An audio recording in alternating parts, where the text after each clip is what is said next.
जी ने आया वकातिलू फ़ी सबिलिल्लाहिल्लज़ी युकातिलूना से चंद आयतें कता व बरीद करके लिखीं और ऐसे ही बेजोड़ तर्जमा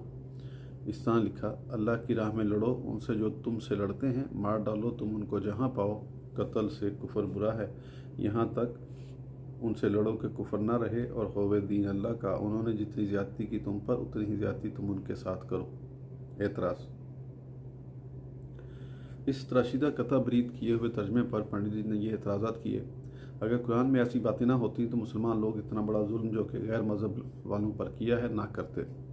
बिला कसूर किसी को मारना सख्त गुनाह है, उनके नज़दीक मज़हब इस्लाम का कबूल न करना कुफर है और कुफर से कत्ल को मुसलमान लोग अच्छा मानते हैं, यानी कहते हैं कि जो तुम्हारे दीन को ना मानेगा उसको हम कत्ल करेंगे। चुनांचा वो ऐसे ही मज़हब वालों से जुल्म करना सिखाता है। उनसे पूछना चाहिए क्या चोरी का